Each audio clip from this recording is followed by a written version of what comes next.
I'm Tom Hagan. I'm the chaplain for American Legion Post 158, Irwin, Iowa. I'll be praying the invocation. Pray with me if you like. Dear Heavenly Father, be with us in this place this evening. Bless each in attendance as well as those online. Within that blessing, Lord, allow our hearts to be softened and our minds to be yielding. May no disagreement ferment hatred. Help us to be empathetic and understanding with each other. And now, Lord, as we attend to the business of our county and its people, guide our decisions, help us to be prudent use of our resources, and may your creation and its people be the beneficiaries. In Jesus' name we pray. Amen. I pledge allegiance to the flag of the United States of America and to the republic for which it stands, one nation, under God, indivisible, with liberty and justice for all. Thank you, Tom. All right, we'll go ahead and do a roll call, please. Supervisor Hobbs? Here. Supervisor Stancil? Here. Supervisor Fitch? Here. All right, we'll go ahead and review the agenda. Any disclosure of conflict of interest or amendments to the agenda? On the consent agenda, the letter requesting support to honor the 70th anniversary of Lawrence Whelchel. If it's okay with the other two, I would request that goes on that Tuesday agenda, Michaela, and we just do a resolution to send the letter of support. All right. And I have a correction to the minutes. I have a couple corrections to the minutes too, so we'll go ahead and get there. Diane, that goes on the next. On the Regular Tuesday meeting. meeting, we're having that, just that. Is there a special session on it? Yes, a workshop. We'll just send it, so we'll just have permission to send a letter. It's gonna be a special, so, Yeah. so we can do resolutions. Okay, at 9:30, okay, Tuesday. Okay, so we'll go ahead and move the consent agenda. Jess, I'll let you start with, Consistency on titles. I see there's a reference to Dr. Reverend Swanson and County Attorney Swanson. I believe his official title is County Attorney. So are we just gonna start throwing letters behind names and? well, I think what we should do is, I think, we wanna make sure we're consistent in all government documents, not just with the county, but for anything we do with the county. I know in all government records, we've used elected official titles. I think for consistency and precedent we set with previous county attorneys, we just need to use elected officials' titles. If people wanna be personal or academic honorifics, they can certainly do that, but, we wanna be consistent, with that. So I think what we need to do going forward, is use not only county official, elected official titles in the minutes, but also if they speak during public comment, we're gonna make sure that, cause I know you've used yours. I think we should use, if they speak during public comment, we should make sure we include their elected official title so the public knows. So going forward, are we gonna correct this? I think we're gonna correct this, these minutes to reflect that for both, February 10th, February 17th, and then February 24th minutes, make sure that's, addressed. And then the other thing I wanted to ask you folks, and, on the minutes, the intention of the minutes under Iowa code is to provide documentation of all board action, any presentations, agenda items, that kind of stuff. And what I've noticed is, and we also pay for that to be in the paper. What I've noticed is that we're getting a lot more in the weeds on details on public comment. I think that for public comment, it's important that we know who speaks and where they're speaking from, but I think we should just limit it to that. If folks wanna do public opinion, they have plenty of avenues to do that. It's not, minutes is not the purpose for that. So I What's think, your specific? well, like for instance, on minutes, it's getting a long paragraph. And the taxpayers pay for that to go into the paper. I understand that. So I think if we just put the who spoke, the town they put, and leave everything else out, I think that is sufficient. Because the purpose under Iowa code for minutes is to document everything we do, not what the public says. So, and it's starting to become a little bit of an hour. So we wanna make sure that we're not overstepping the purpose of minutes. So if we can change that in the minutes, and that would be great. Do you want to table the minutes and then approve them on Tuesday after they're corrected? Let's do that, yeah. Okay, so go ahead and table the minutes, and we'll go ahead and approve them on Tuesday after they're corrected. Any other questions on the consent agenda? Diane, did you wanna clarify the change of the resolution, SBV Oh. 310A? Oh, Yes, there's on one of the resolutions. Oh, is that what you just, on the deed restrictions, Okay. yes, when I put that in there, I said, add in the address or something, but, and Michelle we just corrected. needed to add the address. She just corrected Okay. that, so the one that you're seeing has add in, and we fixed that, so. Okay, Has the legal description, the actual legal Yes, description? the actual address, I didn't put the legal, because the legal would be attached when you and sell that's it, kind all of that would be in there. It's a long, very too. long legal, Yeah, and it's that a can long be attached, description. yeah. So we're amending A to correct the address. Yeah, just corrected that resolution. okay. All right, any other changes to the agenda? So, I have, on these minutes, who's Uh-huh. gonna cross them out, Well, what was said? They're rejecting them and we're then, we're tabling them, have them corrected, we're gonna bring them back on Tuesday since we're having a special meeting anyway, we can approve them there, right? So, is that good? Yeah. Okay, okay, so anything else that needs to be changed that we see? Okay, all right, we'll go ahead, I'll go ahead and, entertain a motion to accept the consent agenda without the minutes. So moved. Do I have a second? And also without the Lawrence Welk. Well, that we're gonna. That's leave. gonna stay on the The consent agenda. letter It's gonna stay. We're stays just in, gonna- there's a receive and file, but she's gonna do another resolution next week. Gotcha. Second. Okay, is there a second? Yep, second. Any discussion? All right, all in favor, please vote aye. Aye. All opposed, motion carries. All right, we are now on department head reports, Michelle. great, thank you. Uh-huh. Michele Brant, Madison County Auditor. My bi-weekly report includes a budget process update. All budgets have been entered except for the assessor's budget and the public health. The property tax levy hearing is set to be published tomorrow per Iowa code, and the corresponding letters required by House File 718 have been uploaded to mail services and should meet the required March 15th deadline. I have a question on that. Is it on the department management website now, or is that not done until the letters go out?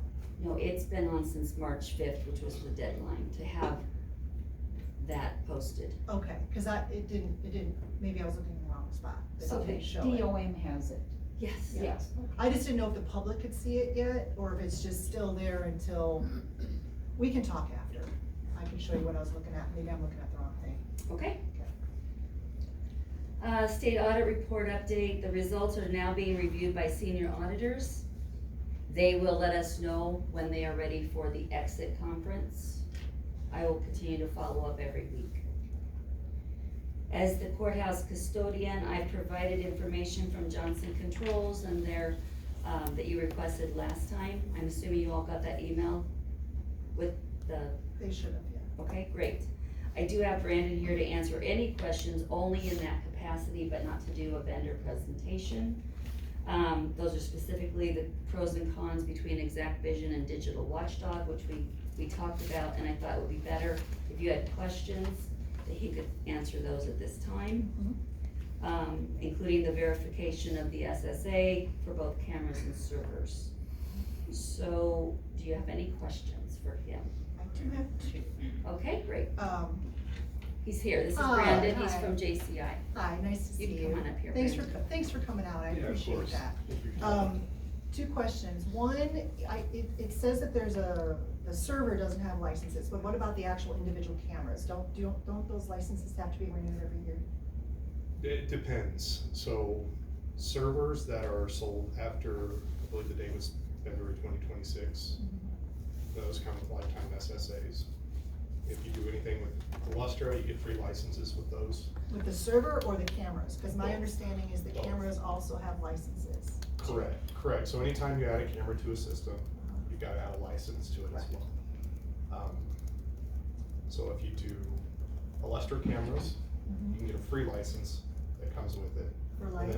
then lifetime SSA. So SSAs and licenses are different. Okay. SSAs are the software support agreements. So as firmware software patches come out, we can push those and update them. Exact is launching with lifetime SSAs on those servers. Okay. So any cameras that attach to those servers, they also have lifetime SSAs and lifetime licenses as well? Yes.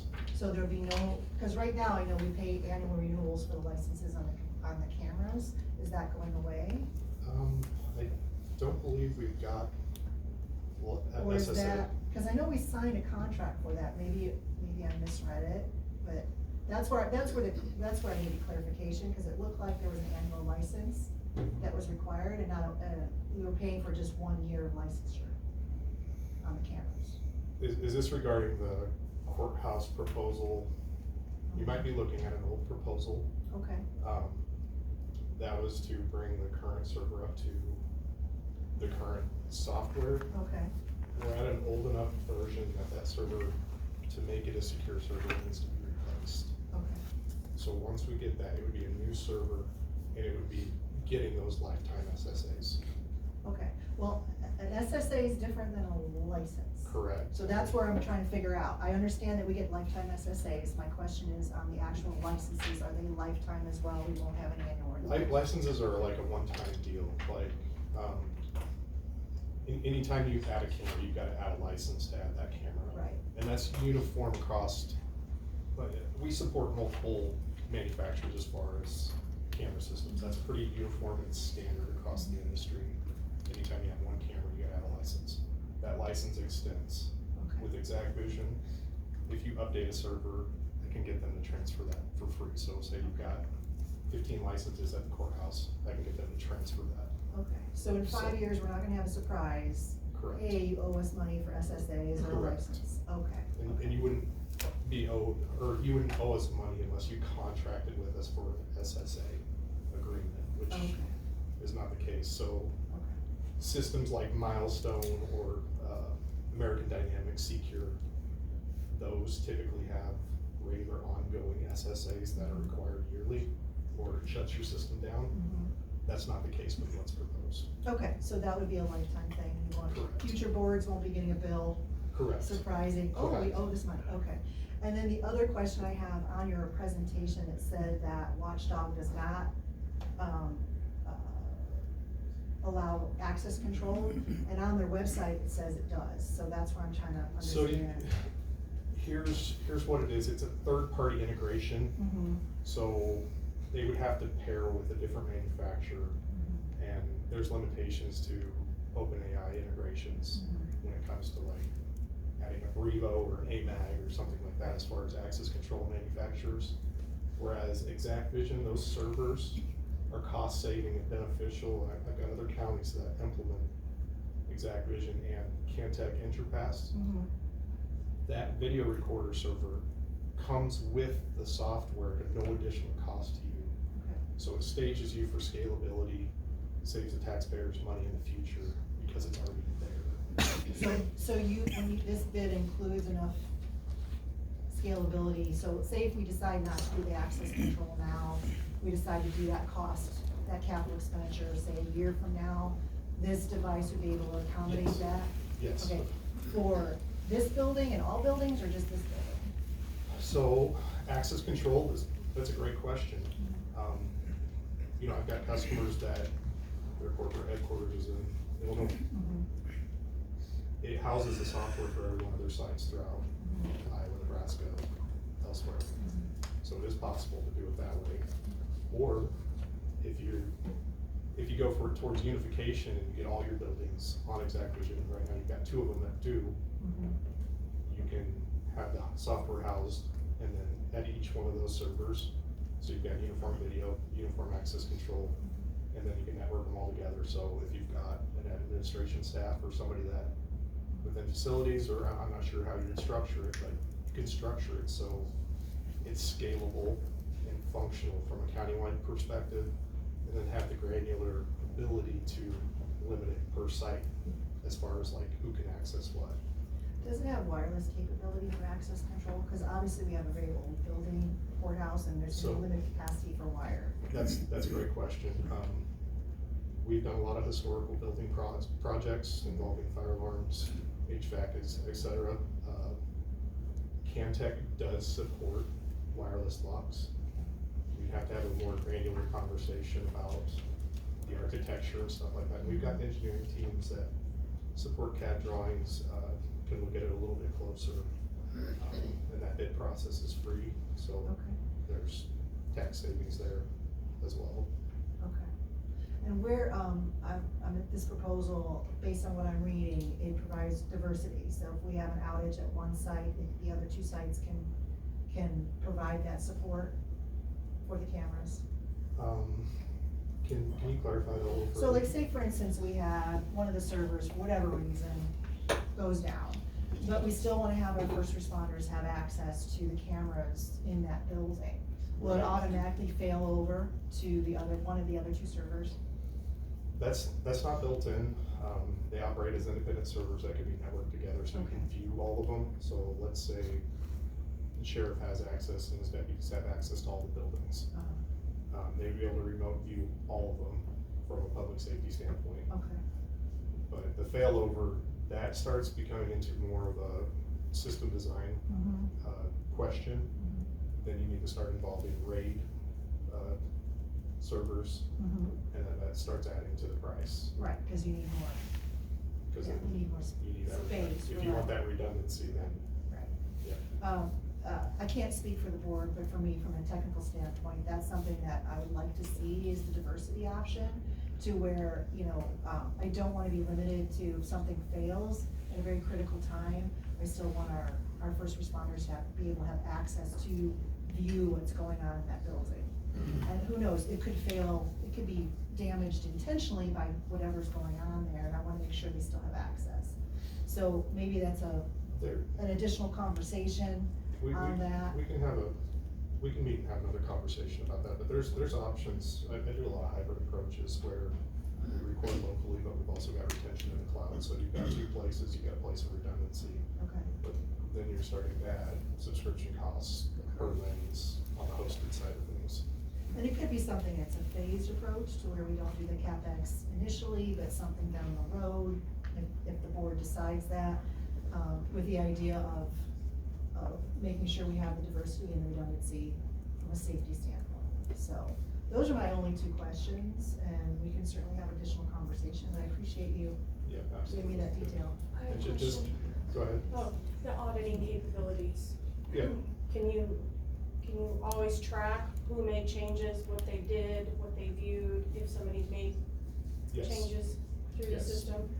Yeah, most security systems that are in the commercial space have audit logs of who's logging in, making changes, et cetera. But there's varying degrees of that. I mean, level of detail provided though, correct? Is it pretty detailed? It can be, yes. So, again, most servers have audit logs of, you know, login times, changes made, that kind of stuff. One more question, for the presentation you gave us, how long storage are you considering for that? So it was calculated at 30 days, Okay, recording on motion at 15 frames per second. okay, With that's what we have right now. expandability for up to 25%. okay, I have a feeling that the motion calculated was more on the conservative side, so you're more than likely, which I can verify based off the, we do 15 now, and based on that, I think our storage capability is about 4 months right now. so it's calculated conservatively to make sure that you're getting what you need, Okay, as well as being able to expand in the future. So it's not just considering the situation right now. We don't wanna max it out immediately. right, We wanna make sure that we're protecting your investment for the long run, okay, all right, thank you. of course. Diana, did you have any? Okay, Thanks, Jamie. thank you so much, appreciate it. We might have more questions for you later. Perfect, thank you. All right, to continue, when Solutions comes in March, we'll work on getting that room added, well, this month, I think they're gonna be here the 16th and 17th. We'll get the new vault and, the IT room version done by adding it on as a resource in Outlook. Just a reminder that it will not be available during absentee voting. The other areas of concentration that continue, again, is moving the server located presently. We haven't done any, that's in the new conference room to the maintenance office. We haven't done anything with that yet. We'll probably have a conversation with Solutions and talk about ordering a cage and what that is all involved. We will probably also be able to do that during one of our visits for no cost. So that's the goal. Then as far as the in-house audit of salaries, you had requested to, talk about the number of employees that are affected. We have 25 employees. Total value, $5,200. So the audit is, was 80% complete, it's now 100% complete. I will now be talking with Solutions to ensure, the elected officials, that is a clear, problem, because those salaries should not have been touched, because during the fiscal year 26 budget, everybody was flat, so there would have been no reason to go in July and, mess with those.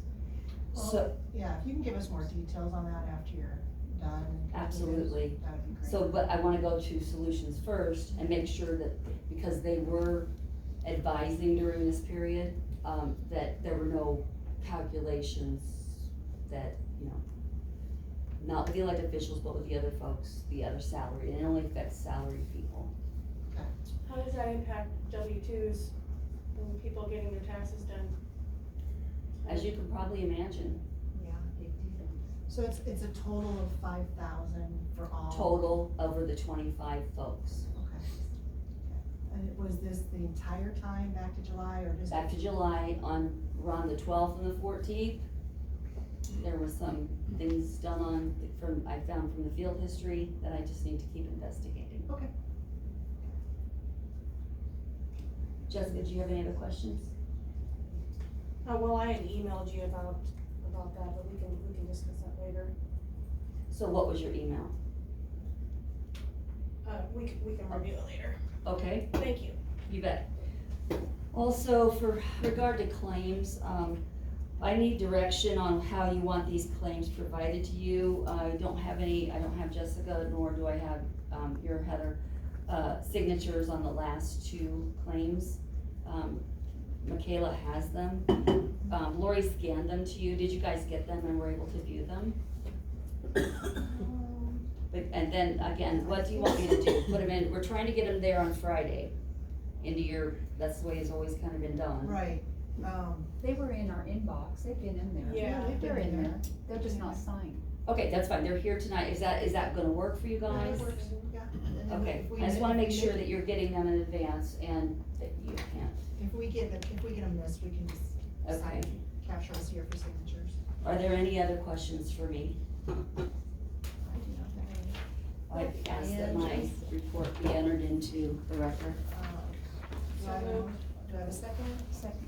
All in favor, please vote aye. And I'll send yours Aye. electronic, Aye. Jessica. Thank Oh, you. thank you. Well, you already sent it electronically. That was Unless last there's a week's. change. That was last Okay. week, so. Thank you. Or 2 weeks ago. Could you send it to us all electronically? Absolutely. That would be great, thank you. Do you would prefer not to have it in paper? I actually like both, if that's. I know you can. That's what I figured. So, thank you, in case I have notes. I'm happy to do it. Yeah, thank you. Thanks. All right. Anything else? I don't have anything else? Thank Okay, you. Thanks, Michelle. Mike, it's your turn now.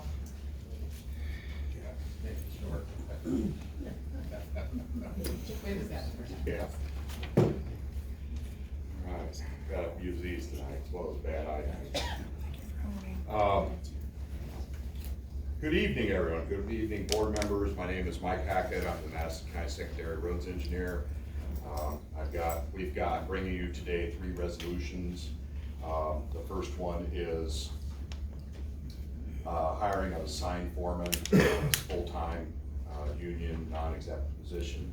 It's a internal move. We had a person retire that opened up a slot. Resolution B is right-of-way contracts for the upcoming Bevington Park Bridge. another step in this process. If everybody's here next board meeting, I hope to be presenting the 5-year program and going through that. And as I've talked about in the past, that a lot of these projects are 4.5 to 5 years since once you secure funding, and that's about where this one, is landing. We're into the last pieces. Now that the right-of-way is purchased, plans have already been approved, then it'll go to the DOT for a letting. We're looking at a June or July letting, and then after that, then hopefully maybe that next fall or this coming fall, we're gonna see construction. Again, a lot of moving pieces on that. And with that being said, I've reported it several times that we've been working on the right-of-way. That can be challenging at times. All the people were great to work with, but just to meet with everybody and go through the process. We actually have, processes that we need to follow, especially when we're dealing with federal aid money. There's also another project on that same route that I hope to bring you next board meeting to get those filed up, and it'll be kind of the same thing, and we can get going on those projects. So those are those contracts that you see there as Resolution B. Resolution C. This is a good time. I will also talk about this next go around with the 5-year program and DOT budgets and all those wonderful things. This is for bridge lumber bid contract for materials. And the reason I'm bringing you, I'll back up here. Iowa code requires the engineer to file several reports with the Iowa Department of Transportation. 2 of those are the 5-year construction program, along with Board of Supervisors. They also sign, and that is sent through the Secondary Roads Office. Also, the department's Secondary Road DOT budget is also sent through there, which I'll be presenting that next time. And there are thresholds that have to be followed in the Code of Iowa. So one of them is, let's say, day labor projects, which we're doing with our own forces. That varies from time to time with what we call horizontal infrastructure, but right now it's around 100,000. So total project cost is, if that approaches over 100,000, it should have been set out for bid, competitive bids. Okay. This project that we have scheduled to do with this bridge lumber, the contract's only for $36K. However, this is a 125-foot truss bridge. It's actually located on the Madison County line, just south of what we would know as Old Town Webster. It's, with approaches 120 some feet. It's labor intensive. We need to put a deck on it to preserve, to keep it open. I know the whole bridge needs to be replaced, but that's just what we have to do. It's labor intensive. We basically have to take every plank off, look at the subfloor, make decisions, put it back on. It's a chance that we could see costs with labor and equipment to approach that. A lot of handwork. So one way to go about that process to make sure that you are following the reporting is to bring the materials to a formal bid. So that's what that is today, is a formal bid brought through that. So what happens is you can deduct the $36K from the total project because you formally bid that. So periodically we will do that with materials. Now, when we see these culvert projects that we come through, usually that's a lot less money for a culvert. You may be only looking at $7,000 or $8,000 for just the materials for the culvert. We go through, not a formal, but an informal bid process, still put that out for bid, advertise it, AGC, Iowa DOT, also send a list to people who do that. And if anybody's interested, contact me, I'll put you on that list of any of those materials. Which brings you back to even smaller items like filters and other things that we use, fuel. That dollar amount threshold is a lot lower. I usually take phone quotes or email quotes for those type of materials, or I will use state bid pre-established prices. So everything that we try to do there, we try to get a good competitive bid for materials from the whole system. A lot of that's set out already by a code or administrative code, and that's part of the reporting process that we do. So this is just a small part of that. When I get the 5-year program and construction program, I'll kind of hit those exact codes. Did you have a question? If you pull up a bridge plank and it's rotten underneath, where do you, Stop. yeah, and how do you replace those planks? Because the wood is not going to be the same as it was. So depending on how the structure is put together, this bridge has wooden floor beams, what we call, there's deck and floor beams, and that's where the labor starts. So the deck will come off, we'll have to evaluate whether or not the floor beam has to be replaced. If the floor beam has to be replaced, then we're unbolting and more boards. It's handwork.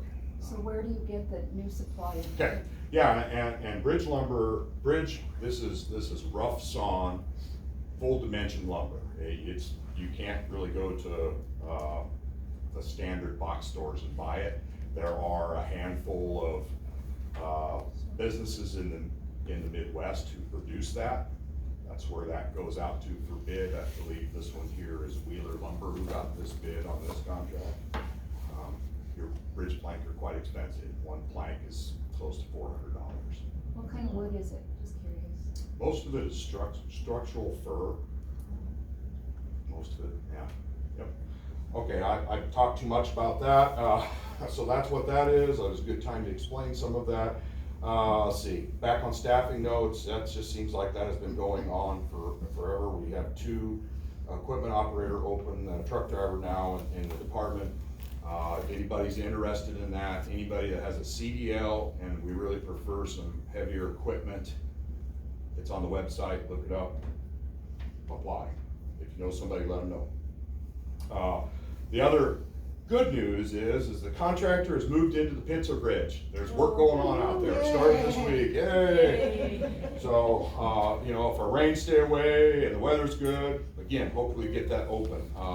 Dirt work is being moved, so we can put some revetment or riprap around for erosion control into the bridge, and I do know the guardrail contractor is scheduled next, so hey, let's get that thing open. What else is next? That's it. If you have any other questions, let me know. I'll be around. Thank you. Thank you for your time. Thank you, Mike. Yep, you bet. Thank you. All right, next up, Mitch.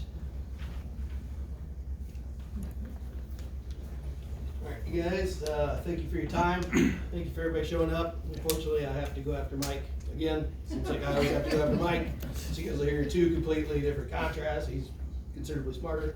So, but I'm just gonna give a quick update on just the things we've had going on very recently, but I also want to really stress that I get to work with a lot of different people from a lot of different departments and a lot of different municipalities. And I get to work with responders, I get to work with people, and I get to see the best of what people are trying to do around here when they're trying to help people. So it's not always everything that everybody sees, and it's not everything that everybody hears. There's a lot of people that are trying to do the right thing. On a good note, I had somebody help drag me across the finish line over there, and I got my emergency management budget passed. My EMA commission approved it. I had a lot of help from the auditor. She really helped me, because it's been a lot of just trying to figure out what is where are the funds, what are the real numbers. So Michelle's put in a lot of legwork on that, and very much so help. I appreciate your help. Without knowing where the rollover funds were or the EMA emergency budget is, it's hard to actually plan what your budget should be and what I need to make sure that we're ready in case something happens. Michelle and Kylie both showed up to my commission meeting to answer questions that the local municipalities had. So once again, I appreciate your help. Thank you. We got a new chair and vice chair that were elected at the meeting. Jeff Lilly is now my chair. Sheriff Barnes is my vice chair. I have to really say, once again, I'm very thankful for my commission members. They put in a lot of time, and they are extremely supportive. They're very nice. They have great ideas, and they just want the best for everybody. So I appreciate all the help that I get from everybody. It's fantastic. Severe Weather Awareness Week is this month. It is March 23rd to 27th. And to quote Homeland Security Emergency Management Director John Benson, severe weather does not wait for us to be ready. It requires us to act now. The best time to plan for a tornado or flood is today, while the skies are clear, and then by signing up for alerts and by practicing your plan. That's the best way that you will be able to keep yourself and your family safe and ready to act safely when severe weather hits. Along those lines, the annual statewide tornado drill will take place on Wednesday, March 25th, and that's going to be beginning at 10 a.m. Additional information about the tornado drill can be found on the National Weather Service websites. I would like us to take part in the plan and to take part in the drill, just to make sure that we know what to do in emergent situations. That is not the time to try to figure out what you're supposed to be doing. Along those lines, we had an emergent situation. So we had a fire alarm go off in the courthouse just yesterday. From what I observed when I got there, I'm sitting in my office, I hear it on the radio, so scramble to get over there in time. I come in through the doors on the south side, and what I saw was the auditor and her staff. I saw Sheriff Barnes, Deputy Kenny, and Attorney Swanson. They were all just sitting there in the middle, kind of directing people, making sure that people made it out safely, knew where to go, and knew how to react. Those are the same people that also discovered that it was a false alarm and had the means to be able to communicate with the people that were in the building and outside of the building, and even the other first responders, that this is just a false alarm situation. So we could call it off, because Winterset Fire was already heading over to help us when we needed it. So it's great. Like I said, I really get to see the best of everybody. What caused it, Mitch? What's that? What caused it? I believe it was sourdough. Somebody, I may be incorrect about what brand, but from what I've heard, there was. It was me, it was sourdough, the Okay. Dutch oven. There wasn't even bread in it, it was the Dutch oven. I don't know, I guess it Yeah. smoked. Probably need to make some changes. Yeah, it was toasted a little too long. We'll say at least that, you know. But I don't know. I've never made sourdough. Maybe that's how you make it. I don't know. So I could be incorrect. The bread wasn't even in there when it went off. It was like prior to that, but it was a Dutch oven and it was newly seasoned. So I think it was probably just the pan oils, yeah. The oil So- comes off of it, yeah. So we just real quick along those lines, we did get lucky that Steve Bush was there and he knew exactly what to do. He knew how to act upon the alarm system and who to contact and how to deal with the situation. I do believe, and I feel like we need to treat this situation as a near miss. This is something that I would like us as part of the safety committee, and maybe even the full safety committee, to go over the entire thing. We gotta know what went right, and we really have to know what went wrong. To look into what went wrong, and when we discover that, we need to make improvements of what needs to be improved within our evacuation procedure, and we have to practice it. We have to have it in a situation where people know what to do. More safety committee, the safety steering committee, we're gonna be meeting very soon to set up training session dates for employees, so we can have all of our employees that would like to get first aid, CPR, AED training, and that'll be put on from Madison County EMS. Thank you, Brady, appreciate that. I have the second planning meeting for our county's hazard mitigation plan. It's set for March 31st at 6 p.m. It's gonna be held at the Madison County Ambulance Operations Center. Once again, thank you, Brady, appreciate that. We are in the middle of planning a very in-depth functional exercise with the I-35 schools. We want it to take place on the 10th of April, 2026. The School Student Council, this was their idea, this is their brainchild. They came up with this all on their own. So what they want to do is they want to do a marked car crash. So we've been getting a lot of help from Sheriff Barnes and Deputy Hollerud. He has done a lot of work on the front end for this. Deputy Hollerud contacted people, he's getting the vehicles there, he's getting everything there that we need. Brady Foreman showed up and gave us a really nice master class at the last meeting about what little bit of experience has, you know, when you've been involved in these situations. So once again, thank you. And the school officials have been great to work with. They're very excited about this. The hopes of the exercise are for us to be able to show or teach the students the consequences of distracted driving. This is gonna be right before prom. So there's gonna be a lot of kids out driving distracted. Fortunately, probably gonna be other things involved that's gonna make the distraction even worse. So what we want to show, like I said, is the consequences of distracted driving. And while we do that, we also wanna test the responding capabilities of the Sheriff's Department, Madison County EMS, Truro Fire, St. Charles Fire and Rescue, and possibly even Lifeline, thanks to Brady Foreman's connections and relationships that he has with the people at Lifeline. So those are the things we have in the immediate future. Been working with Jess, a lot in the safety committee, steering committee, trying to plan other things. We want to get some distracted driving courses for our employees also. Because we got to remember, a lot of the people that are getting licenses right now have had a phone in their hand the majority of their life. So they're extremely overconfident with what they think they can do while they're streaming YouTube and driving and talking to 3 other people in the vehicle. So it's just things that we have to keep in mind and things we have to keep telling each other to remind each other to open your trunk and throw your phone in there, close the trunk, and then when you get to wherever you're going, then get your phone out. But, so those are the things I've been doing lately. Is there any questions or anything? Thank you very much. Yeah. Thanks, Mike. All right, thank you guys, appreciate it. Everybody have a good day. Be safe. So next up is Drew and Sky from the city of Winterset with their presentation regarding the Winterset Fieldhouse.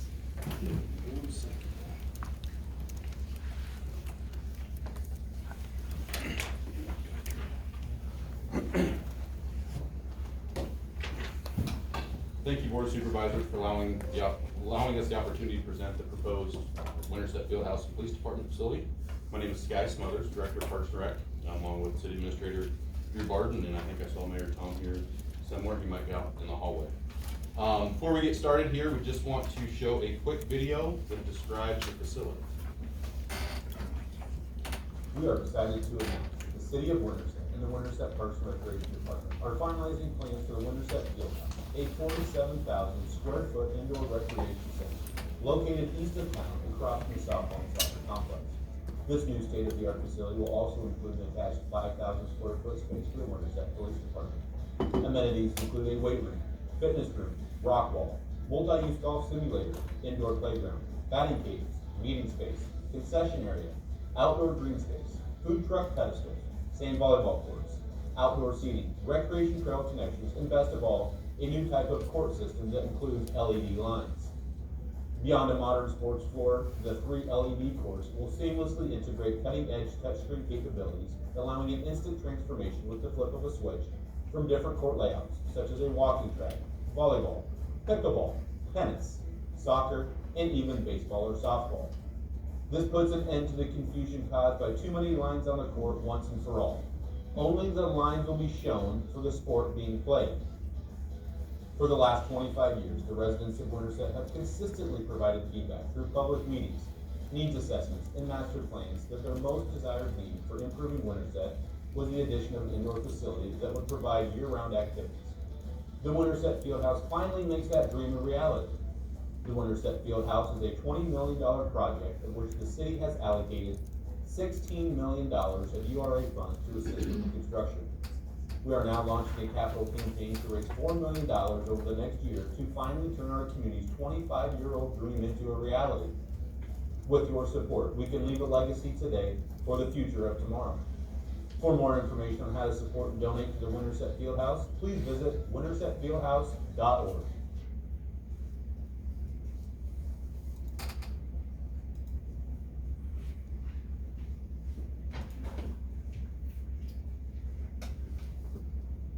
Perfect. All right, so now that we've seen the proposed facility, we just want to take a few minutes and talk about how we got here today. Like I mentioned right there and in the video, for over 25 years, community conversations have occurred about the need for indoor space. Why construct Fieldhouse? Our city and county residents have consistently identified indoor recreation space as one of their biggest needs through various public engagement opportunities, such as the Community Survey 1999, Madison County Heart and Soul Initiative, that started in 2017, took several years, but they released that report in 2020. 2021 City Statistically Valid Needs Assessment that was followed in 2022 by our Parks and Recreation Master Plan, which is a subchapter of the City Comprehensive Plan. And we follow that in 2024 with the Winterset Fieldhouse Business Plan. In 1999, a group of individuals, along with some local business, solicited feedback regarding bringing a YMCA to the city of Winterset.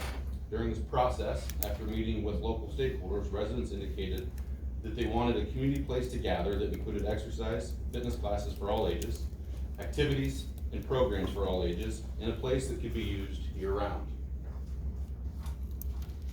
Once all of that information was gathered, a final report was issued that contained many points regarding indoor recreation space. Currently, there was a lack of health and wellness programs. There was a need for indoor space. The need for indoor space was mentioned frequently. Consider utilizing community facilities for programming, and if interest grows, then the programs and services could expand. Perhaps Winterset should move the idea of a community center forward, independent of the YMCA, and develop a comprehensive recreation plan.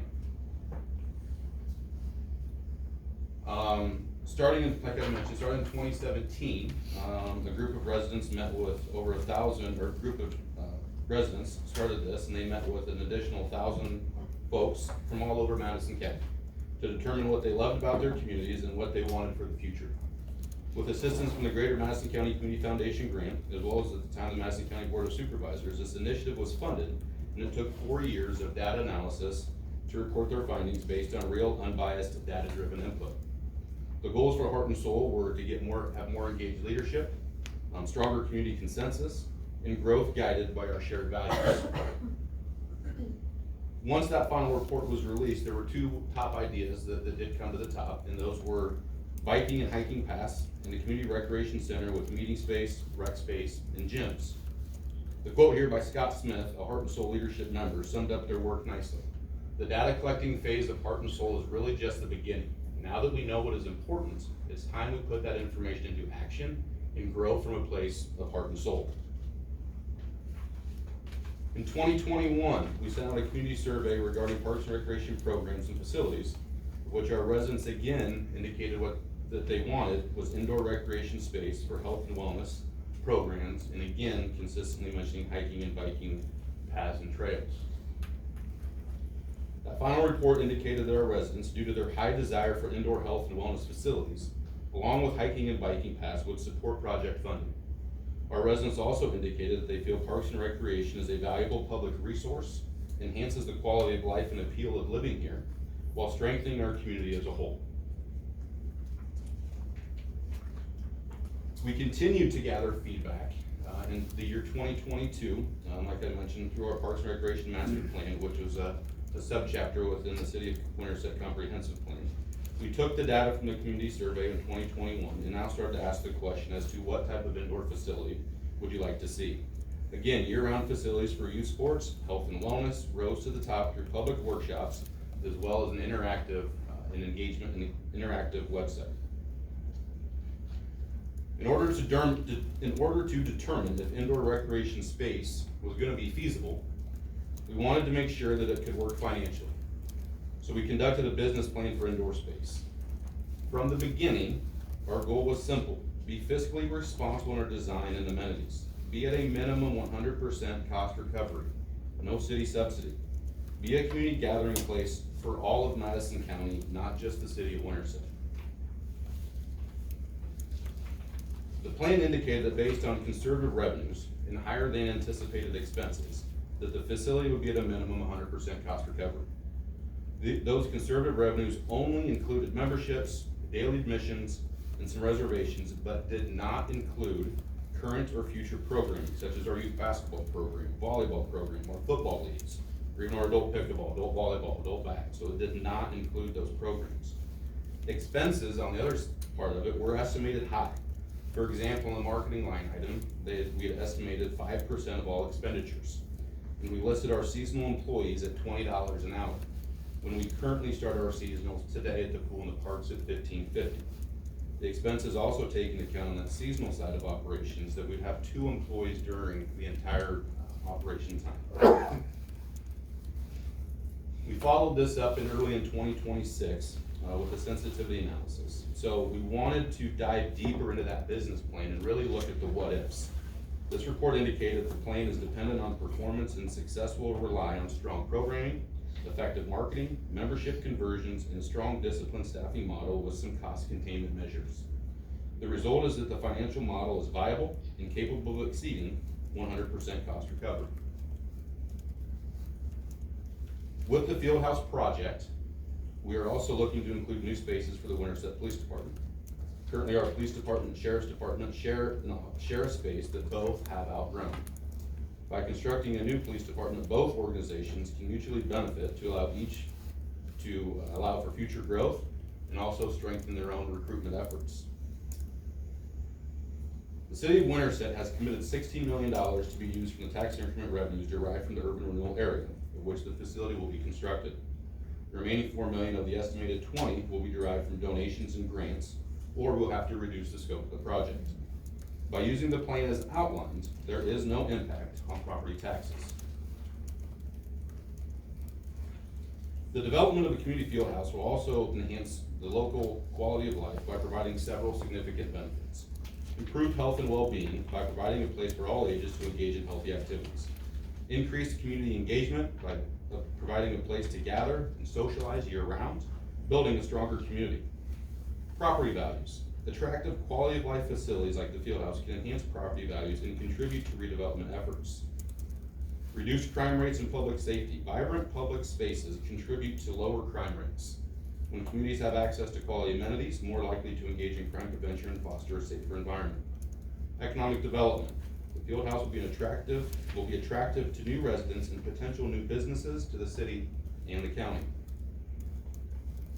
We have had great support from our community thus far, including letters of support from the Winterset School District.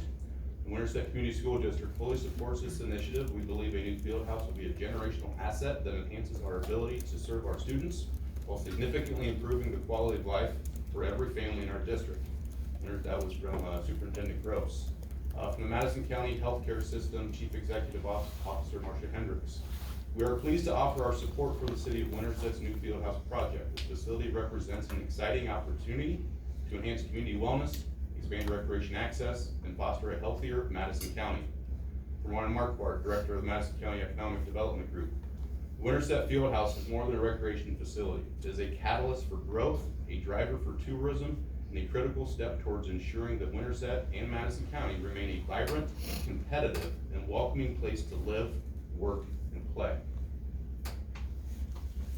To date, financial support includes a $16 million commitment from the City of Winterset, over $400,000 pledged support, while also have recently applied for over $1 million in grants. With financial support from the Board of Supervisors, which can be paid over 5 years, we have an opportunity to apply for millions of dollars through grants offered by the state of Iowa. Our hope is that the total support from the Board of Supervisors would somewhere be between that $10,000 and $50,000 range, again, spread out over 5 years if necessary. With your support, we can help turn this 25-year-old dream for our city and county residents into a reality. Thank you for your time. Drew and I would be happy to answer any questions that you may have. I have a question. If you put a police department in there, does that have to be built for like an EF4 tornado? Does it have to be a reinforced building? You're saying based on its occupancy, the type of building construction? I defer to an architect on that. The jail would not be out there. No jail. No jail, just the police just the department. office space. Just the office space.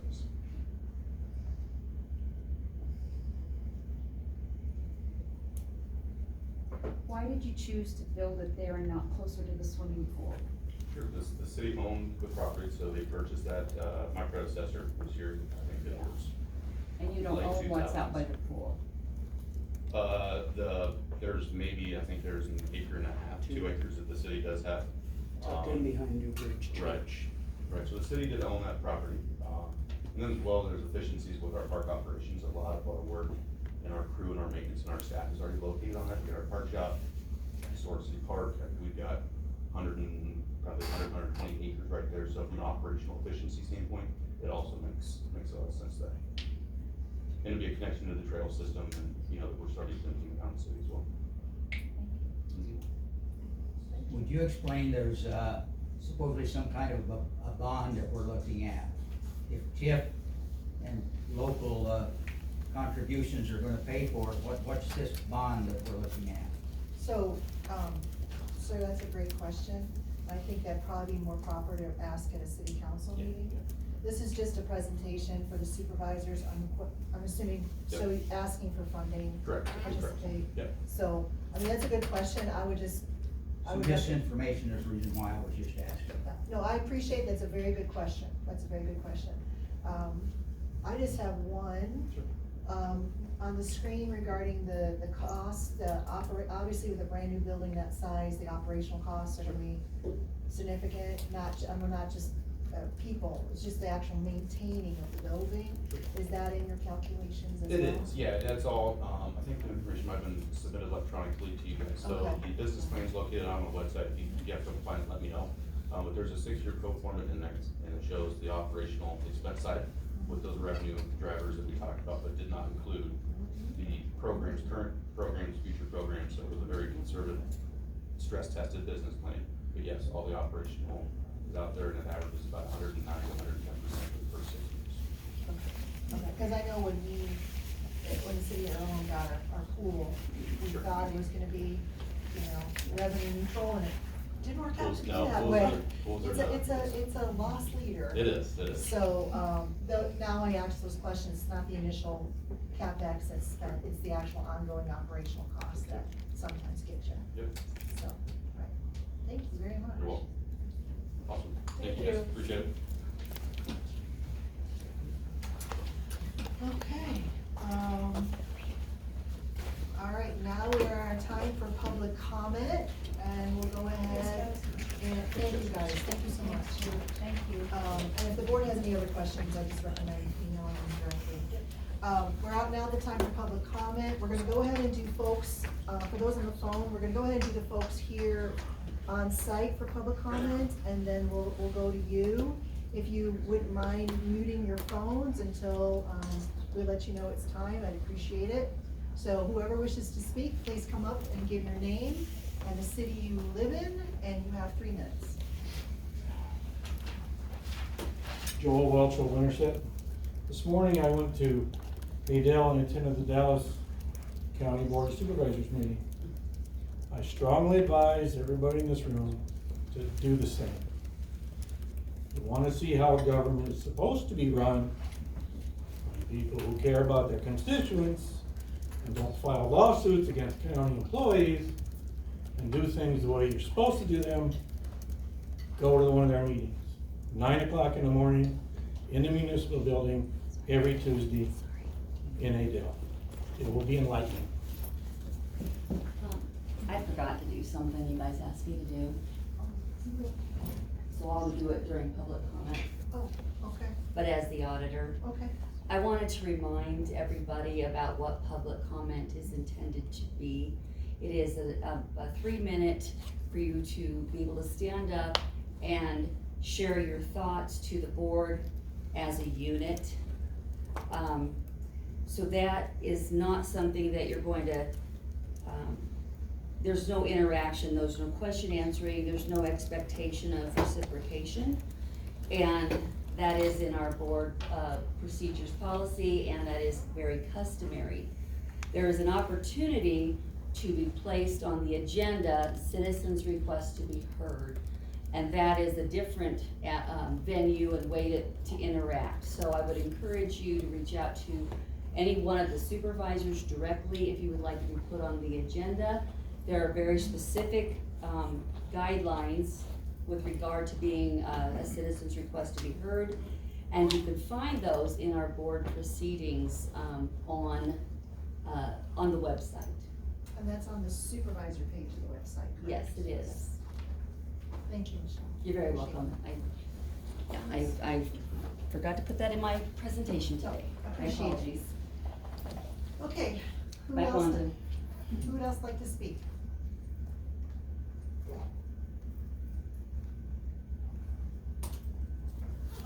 Okay, we'll go ahead and go to the folks on the phone. Please remember to unmute your phone and just give your name and your city. You have 3 minutes to speak.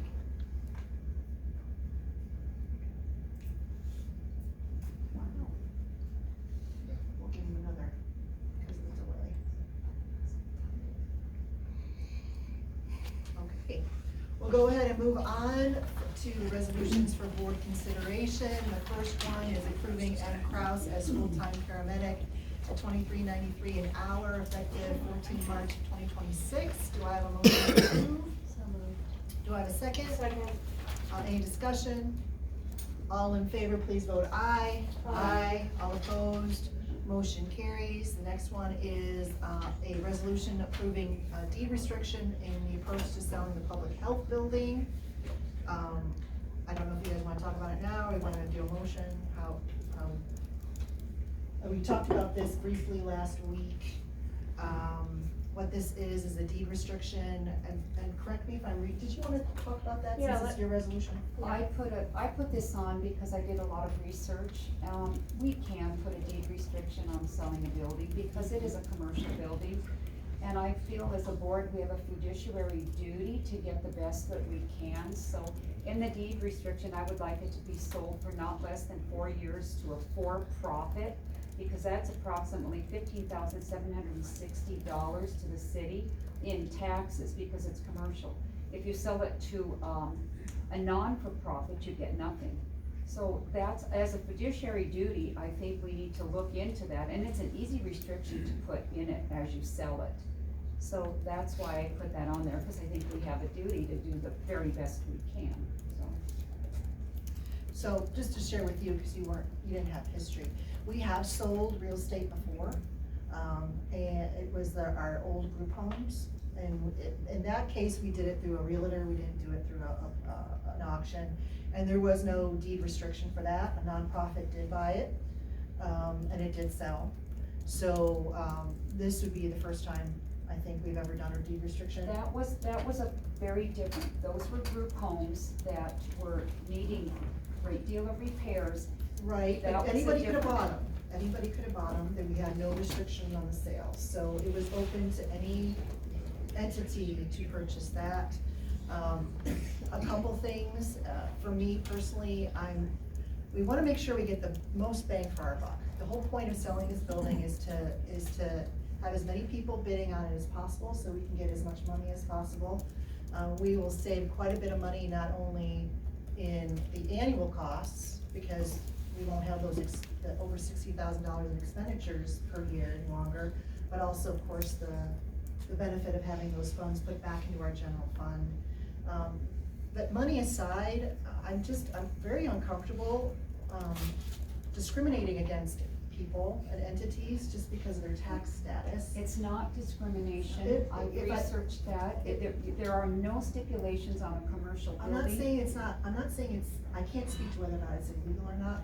My thing is, it's discriminating against entities based on their tax status, and that means entities like Fisher House could not buy it, that's a veterans organization.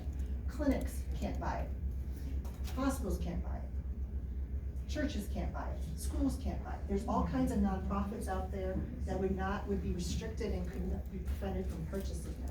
What is the $60,000 cost? It's about $14,000 a year in just heating and cooling and all that. Where's the 60? So I I would think I like to sent have you that updated spreadsheet. numbers, because I think we've had some changes to the anticipated savings for selling that building, haven't we? Because there was more information, I think, that you all gleaned regarding, Well, it was on the IT side, It or- was, well, basically all the costs we have there now for electric, Mhm.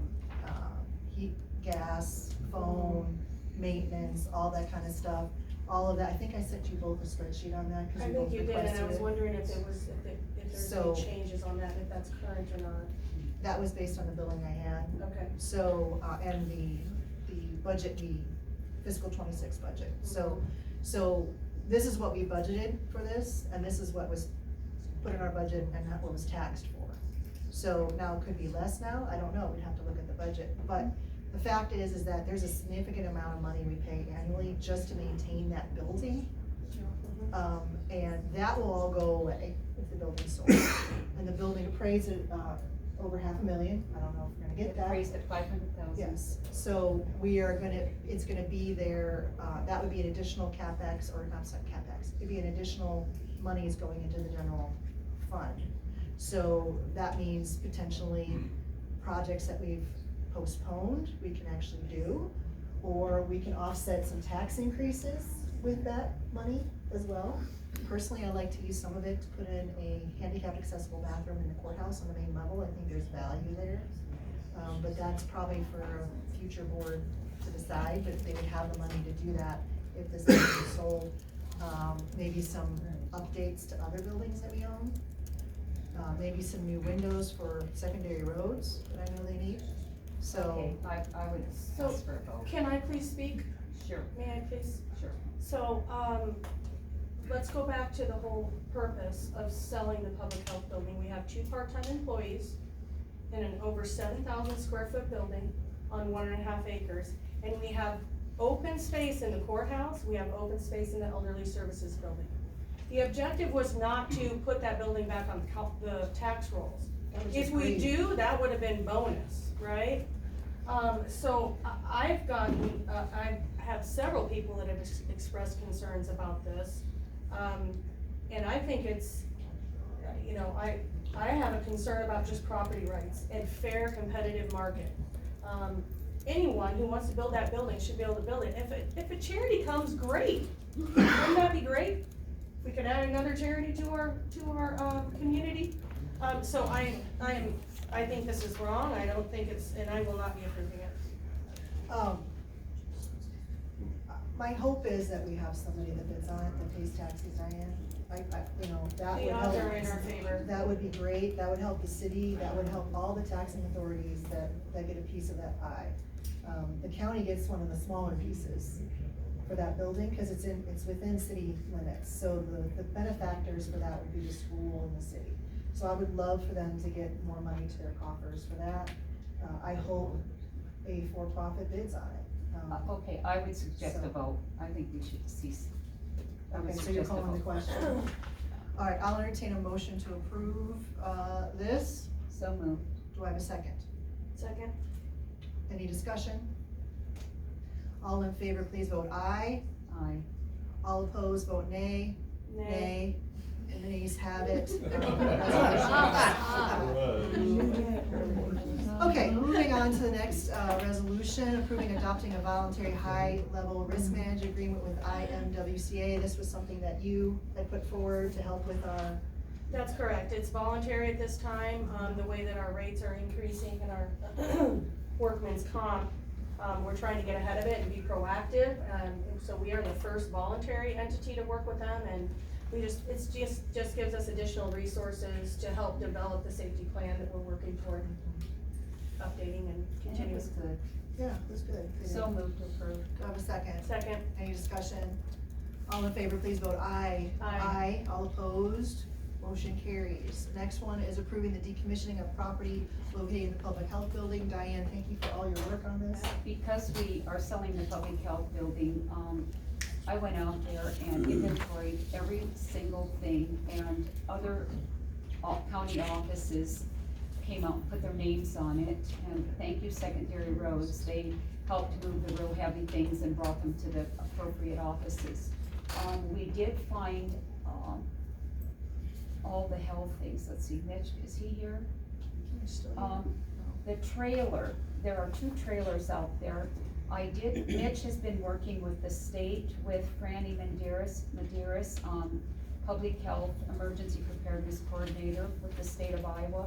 There is a trailer out there that Secondary Roads would like, and so I called them today, the state, Mitch has been working with her, and said, a real clean way to do this is for the state just to decommission it to us and give it to us, and they said, okay.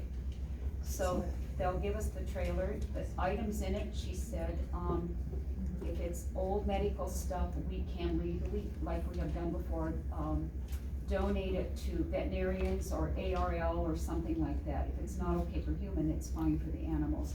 So we can get rid of that. The paper products, they'll help us come and look at. And that's on this list you provided. Everything is on there. I've detailed every single thing. EMS does need to go out and get their, some of their filing cabinets, and Secondary Roads said they would help them move that.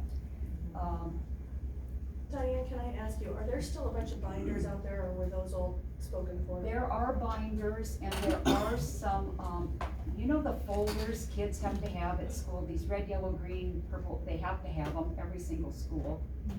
There are a lot of those, and I thought, we won't get anything for them at a garage sale, so I thought we'd split them up and give them to the schools. I think that's a good idea. I have a use for the binders for the new safety plans. Go grab some, go out there with a chip, and then just tell us, and we'll put it on an inventory, we'll decommission them, or we can just know that they're binders. I do believe there are some, you might look in the basement, and then you might look, I've tried to put everything in one room, I've tried to clean it all out, so you'll see, there are some things a podiatry chair that I don't, we'll have to discuss later how we want it, if we wanna have a tag sale, or there's just not a lot left.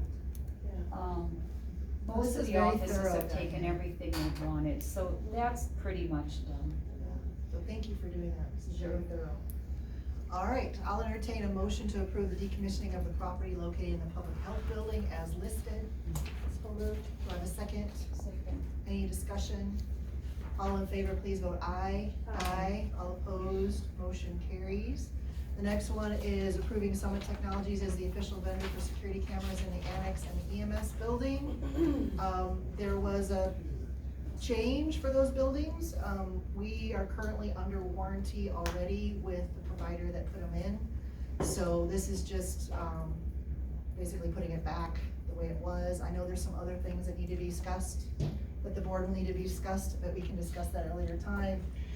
This is just to get it back the way it was until the board makes. Can we do that at the next meeting Yes. on Tuesday? So let's I think that's table what we're this doing. until the next Tuesday. Oh, you mean the? No. No, not this resolution. We're gonna be talking about, how to move forward at our next meeting. And I don't know if we're gonna do a resolution or not, but we're definitely gonna have a discussion. I think we just need to have a discussion Yeah. because there'll be consequences. Yeah, so I think moving it back to, what was originally approved by the board, for these buildings, this will put us back on the warranty. The warranty will be It'll be reinstated. reinstated. Mhm. Okay. So, cause I know there's at least one non-functioning camera that is still on warranty, and there's another one that's not, so we're gonna have to talk about that, cause there'll be a cost for that. But there's no contract with that, was there? It was just a handshake? No, what this particular company does is they preload the warranty on that. So if you go and look at the quote that was approved by the board back then, it had a 5-year warranty on it. And it was it's actually part of the bid. The license fees are part of that It's front end all of it's cost. front loaded. So, and what a lot of folks unfortunately assume that it's very common to have maintenance agreements, but not every technology company does it that way. So we just have to make sure that we're aware of how vendors work, before decisions are made, especially if they're made unfortunately without board knowledge. And of course, that knowledge, if we had known, we could have discussed that. So anyway, this just puts us back on there so we can get that one camera replaced, and we'll find out the cost, if there's gonna be a cost for the second one that's not on warranty. So that's why this is put on there, because I'd like to get those cameras fixed. Michelle, were you asking for the vote on this to hold until Tuesday? No, Okay. I don't, no, because to go into reasons I would want you to hold on it, then we go down a whole rabbit hole. I don't think you wanna do it this Yeah. meeting. You don't want us to table it? You can if you want, but I just, I don't think it affects. I think it's a moot point, because again, that warranty that exists is not the one that we're talking about. Do you know what I'm Right. saying? Mhm. So, it's a moot point. A warranty and a maintenance agreement are Two separate things. Yes. So we need to talk through that as a board, but this just gets it back to the way it was, so we get it back on the warranty, so we get that camera replaced possibly too. So, do I have a motion to approve? So moved. Do I have a second? Any discussion? All in favor, please vote aye. Aye. All opposed, motion carries. Okay, the next one is approving F. McVeigh as full-time Signman Foreman, with an increase, effective 15 April 2026, with an increase in 15 July 2026. Do I have a motion to approve? Do I have a second? Second. Any discussion? All in favor, please vote aye. Aye. All opposed, motion carries. The next one is approving authorization to sign documents related to Project HDP-CO61 130 on behalf of the Board of Supervisors. Do I have a motion to approve? So moved. Do I have a second? Second. Any discussion? All in favor, please vote aye. Aye. All opposed, motion carries. The last resolution here is approving authorization to sign documents related to Project L-CO61 on behalf of the Board of Supervisors. Do I have a motion to approve? So moved. Do I have a second? Second. Any discussion? All in favor, please vote aye. Aye. All opposed, motion carries. Okay, now we're on for applications for licenses, permits, and cancellations. The first motion is approving the application for the use of grounds for the Iowa Quilt Museum for the airing of the quilts on June 6, 2026, that's coming up. Okay, we have a first, we have a second? Second. Any discussion? All in favor, please vote aye. Aye. All opposed, motion carries. The next one is approving the application for renewal of Lakeview Country Club. Is this a liquor license? Yeah. Yes. Oh, okay. Located at 3724 Lakeview Lane in Winterset. Do I have a motion to approve? So moved. Do I have a second? Second. Any discussion? All in favor, please vote aye. Aye. All opposed, motion carries. The next one is a motion approving application for renewal of a liquor license for Bevington Farms, also located in Winterset. Do I have a motion to approve? So moved. Do I have a second? Second. Any discussion? All in favor, please vote aye. Aye. All opposed, motion carries. Okay, the last one is a motion to approve the application for the annual liquor and wine license for Speckleham Farms, also in Winterset. Do I have a motion to approve? Do I have a second? Second. Any discussion? All in favor, please vote aye. Aye. All opposed, motion carries. Okay, now we're on the board reports. It's time for you guys to talk. Who would like to go first? You can. We went through the new union negotiations, several in the county, for secondary roads, so, devoted some time to that, and I think it was a great scenario. Spent a little bit of time on the, existing elderly services building and trying to get finalized, testing reports and get moving on that. There'll be more to come on that, we'll discuss that more on Tuesday. We've got, I think, Mitch mentioned the emergency management, meeting, and I think that's all I have for this. Okay. I attended an opioid meeting with the state and, a North and Middle River watershed meeting, union negotiations, special sessions, CCOG, I attended CCOG and HERDA. More union negotiations and insurance meetings and assessors meeting. Regarding that opioid, what's going on with the state on that? Cause they have a lot of money that they're. They have a lot of money, but this, I feel a lot of it goes to, maybe representatives that have a lot of voice. It's kinda how I feel. We did we have requested more, and we will continue to request more. We are one of the only counties that we are doing preventive, because we're in schools and we're getting the children as little as we can. And from what I've learned, many of them are after the fact, they put up a lot of Narcan, and they're finding that not to work. The person just has, they get high and then they go get some Narcan, so they're not finding that to be real successful. And we are one of the few that are trying to preventive, so they never start. But we So haven't have you had. guys given them your model and? Oh, they submitted know for it, that? and I talked about it I put it up on this chat, so they read it, but, and we will work through, I think I'm gonna work with county attorney and maybe through our, turning point to try to keep requesting money, because, like Colorado's even looking here, because we're getting these kids when they're really little, and like I said before, when you have mothers text me and say she heard her kids say, you have to stop, think, and choose, and she was talking to the dog, a little 5-year-old. But that's getting to these little children, really well, and we're doing, so I think it's a good model to stop, you wanna prevent it before it ever happens, and that's what we're doing. Have you proposed this to the Department of Education too? Kind of maybe go through the back door to kind of get to there?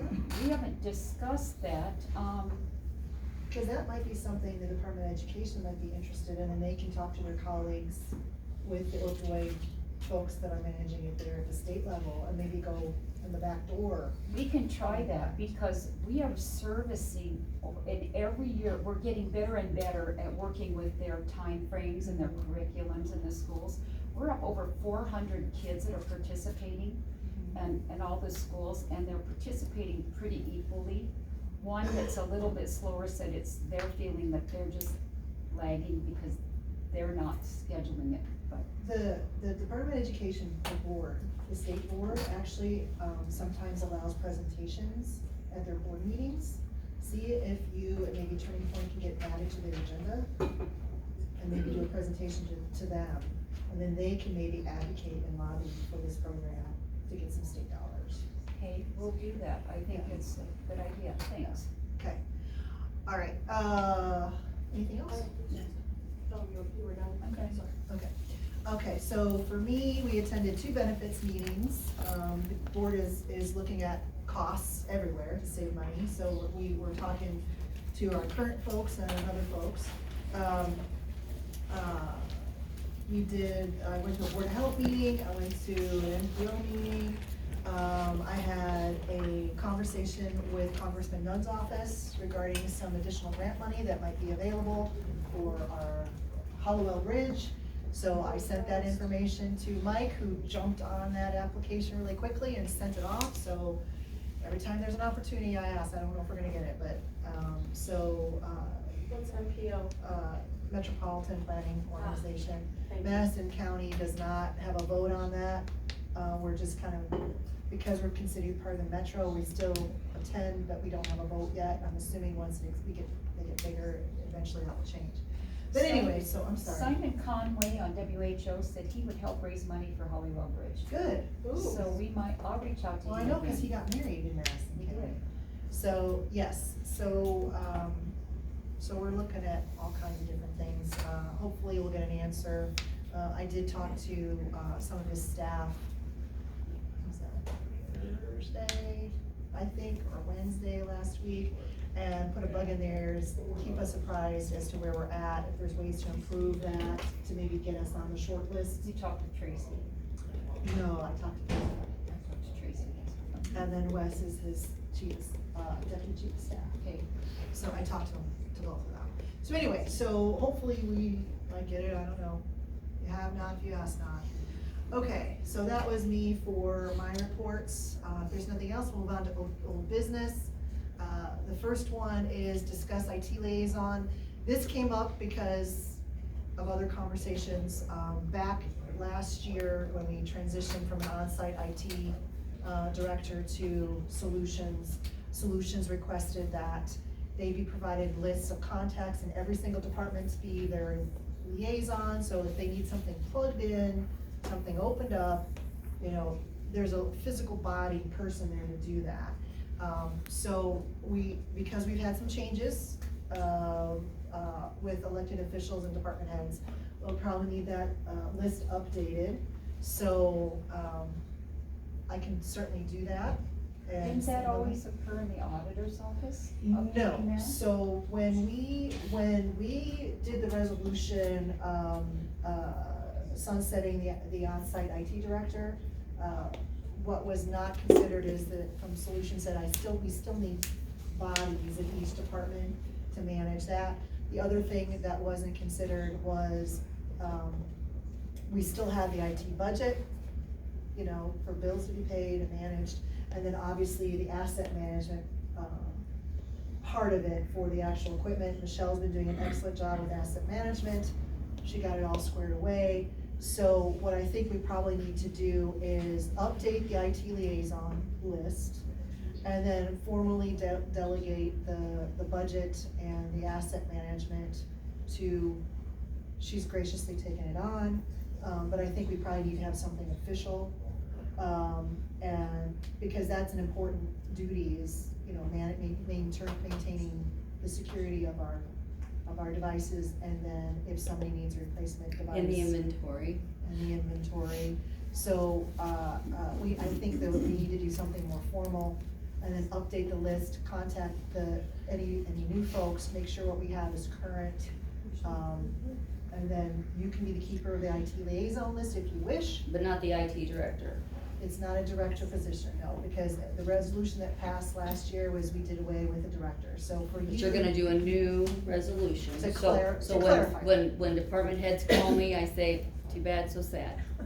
Is that Well, what you I'm want me to hoping you don't say it like that. That's But- kinda how I feel right now. But the having the IT director infers, something that I don't think was intended. Right. A But if they level- gave me a administrative password to help people, get updates on their computer, Yeah, I mean- and technically, the IT liaison could be able to do that. So those are conversations maybe we should have as solutions on what they'd like to see. This is based on what it was last year and what was requested last year from Solutions. So now that we've been several months down the road, we should probably update all that stuff now that we've learned some more stuff, so. I just guess I have an issue, if it's okay if I speak. Mhm. Just, taking a third party and giving them control over, you know, our operations, that's my issue. Well, that's what the board decided to do last year. We Correct. decided on it. Would you at least please have a conversation about, as we create this resolution, rethink that? We can do that. Thank you, that's all I'm So- asking. So what I'm gonna do is, did I send you the IT liaison list? A list of everybody in each department? No, and I would like to be a part of conversations with you and Solutions. Okay. I mean, today, one of my folks was contacted because somebody shared that we had problems with payroll. And I prefer those things come to me, Well, that was talked about in a meeting. but that was also talked about with you and Beth. So I just wanna be involved, Beth Madison. So I'm asking you to please involve me in your conversations if I'm gonna be the end user. Okay. Is that fair? No, I understand that, that's Okay. fine, that's why I'm bringing it up here so we can discuss it as a board. Perfect. I know I'm not on the board, but I'm just asking you to please Yeah, we consider wanna- doing that. We wanna agree as a board, so, the IT liaison list was put together when Terry was here. So, and that's why I put it on here now. We have a different auditor, and we had some other staffing changes too. We wanna make sure the list is current. So, we can always put that as a discussion next week if you wish. You know, I think it's gonna be a full discussion. I mean, I think that meeting's working on 3 hours right now. Because you wanna put budget stuff on there. Okay. And I sent you guys all your revenue and your expenditure PDFs, so you've got those in your inboxes. Yes, thank you So for that. I think we're getting to that point of no Good point, return. good point. And I don't Do see you why think we you can and I at least can't just have a conversation and then you Okay. bring your recommendation to the board. Okay, That's good. so we'll do that. I'll Is send that you okay, the- Jessica? Yes. You're okay with that? Yep. Okay, so, I'll send you the liaison contact list so you have it, and then. And then I we'll will sit down. we'll do a meeting. Yes, we'll do a Okay. meeting. Let me, So you'll work with Michelle and then we'll have a meeting. Yeah. Sounds good. And Once she'll we bring her figure out- recommendations Yep. to you folks. Yep. I know I'm not involved. Okay, Yeah. good. We got that settled. okay, so I just wanna make sure that, everyone's on the same page, cause there seems to be differences Sure. out there. So, okay, the next item, Madison County Camera Systems, discussion with possible motions for responses and action. I put this on there, so the board wanted to talk about it, if we wanna take action, we don't have to do anything, we can wait to talk about this, however you wanna do it. But I put it on there so, we would be able to talk about it, so, I'd like to talk about it Tuesday. you wanna talk about Tuesday? Okay. So what about you, Diane? You getting You all okay these with that? agenda items? Yeah, I'm okay with that, Jess. Tuesday's fine. Tuesday? It's getting late. Okay. The next thing, RFP update. Now, this, as you know, we have two RFPs in flight right now. We had questions that went out on, we told vendors that they would send us questions by a certain date, and then we would provide the answers to them by, as soon as possible. So regarding the custodial RFP, I got most of the questions answered, but there were 7 questions that I needed assistance on because they're basically board decisions, so I wasn't comfortable making those. So if you guys, I sent those emails to you and to Michelle and Chip, so I thought maybe we can go ahead and knock those 7 out, and then I could send them off to the vendors that were here at the walkthrough, and so they have that information. Yeah, I got some communication, and I just advised them we'd be discussing this tonight, and they should give an update after that. Okay, so the first question is, can a follow-up visit be arranged to view the second and third floors prior to the proposal deadline? They did get, square footage for those floors, with breakdown for carpet and or tile, wood, whatever. But it was a question that was asked, so I won't put it out there. Is the board open to having folks come up for second and third? The issue we have is probably the same issues we had before, is I'm not privy to the court calendar, so we'd have to coordinate with the courts, and it may or may not happen before the bids are due. But I don't think the court systems will let you in. only if they are having court. And some of the judges' chambers, will the judges' chambers let them go in there? No, it's just gonna So be you'll have to whatever's just- open and viewable, and as long as it doesn't interfere with the court system.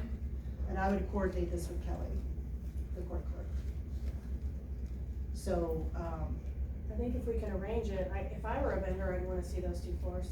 Just for reference, court is only scheduled on Monday, Wednesday, Friday, so Tuesdays and Thursdays. Tuesdays or Thursdays. Okay. Don't have like actually courts. okay, that's good to know. All right, so so if the board's okay with that, Yes. I will let them know. Okay, all right, second one, can the county share any historical cost data related to custodial services across the 3 facilities, including any prior contracted service amounts or in-house operational costs? I don't know if we wanna share the cost, cause the whole point of the RFP is for them to bid it out, but what do you guys think about that? Well, if you're outsourcing to get your maintenance clean, I wouldn't no, Okay. don't tell me anything. Well, that was my initial thought, but I wanted to make sure the board concurred. Okay, the next one, are there any preferred or required cleaning products, disinfectants, or green cleaning standards the county expects vendors to follow? I don't know, is Chip here? Chip? Could you answer this question for us? Yes. Do we have any requirements for cleaning products, green or anything like that, or do we just? Yes, we have certain employees that they would need to be in touch with to ask. Okay, so, but generally speaking, for general stuff, for like the this is the actual cleaning product, it's not whether or not they have access, cause those questions have already been answered and provided. So this is just the cleaning products. Do we have any specific cleaning products that we require? Well, That's what he said, that we have just said- employees with allergies. Oh, I see, I And then see. he deals with them Okay, appropriately. can you provide me a list of that by tomorrow morning? Of what the list needed? Okay. Because I sent you these questions a week ago, and we don't have them, so, can you give me a list of the, employees for them to talk to? no, a list of the actual products? Like, And how many employees require it, in what Yeah. areas, that would be good to know. so we like talking say we I need, need more than tomorrow morning to present that. That's reasonable. okay, so, So by week's end? well, By We Friday? got a deadline. By for we Friday. gotta, they need this, they have to have the bids in this Friday. So that's why I was asking. That's why you sent it a week ago? Mm-hmm. This is Tuesday, can you do it Thursday? Yeah, Thursday. So why would it take that long to provide that information? I'm doing therapy 4.5 hours, 3 days a week, so half my day tomorrow is consumed with therapy. Could one of your other staff members provide that information? I could discuss it with one of them tomorrow. Okay, could you do that and get back to us? Yeah. Alright, thank you. Regarding other than those employees, are there any other requirements, Such as, like green products or anything like that? well, I have a product that kills everything. I mean. for Chip, cleaning in all services. reality, we don't have employees that are so sensitive to everything, you have to clean with vinegar. Isn't everything pretty much standard and you use it in Yes, but every? we have employees that I accommodate their You- request. Okay, Special product for them? Accommodate what their request is when it's cleaning. It's Okay. not one specific product, it's accommodating an employee. okay. Because they have allergies to certain items, Yes. certain ingredients? Yes. Okay, Okay, so yeah, if you can work with one of your staff members to provide that information to the board, that'd be great. Certainly. Okay. And there's one more on the list for Chip, it looks like. Second from the Yes, bottom. can the county provide an estimated usage figures for restroom consumables, specifically paper towels, toilet paper, soap, trash? We deal with the bags? public, so there's no consistent. There's no way to, No. okay, alright, so. We have weeks like last week where we had 2 trials going on all week long. I mean, that's, our building's used a lot and I'm not informed when they're gonna use the building, other than the public. So we don't, like for an annual estimate, we don't have a way to estimate what we're using? No, that's why I asked for more money every year. Costs keep going up. Well, Wendy has no way of knowing when the public goes in and takes 2 whole rolls of toilet paper off the wall. Well, I'm not asking for cost per se, I'm asking for the total consumables. Like say for instance, from fiscal 25, we ordered, I don't know, 200 rolls of toilet paper. No. So we don't maintain We data never like that? done no annual audit of the supplies. Okay. Did anyone figure out where all that toilet paper from the Veterans Affairs Public Health Building went? It was missing? No, what? Diane said there was a whole host of toilet paper that was It was a there. roll that of box was toilet paper. gone. We never knew where it went, did you? I don't know where it went. Okay, somebody stole toilet paper? Okay. It happens in my Homecoming. building. Alright. Okay, alright, thank you, Jim. Okay, the next one is, probably more directed to you regarding the potential fourth building, elderly services. What is the anticipated timeline for a remodel? What will the confirmed square footage and scope be upon completion? My gut is, we don't know, but I We just really wanted to- don't, I mean, okay. I would, you know, you could probably. What is it, March? You're really gonna go forward and fix up that old building?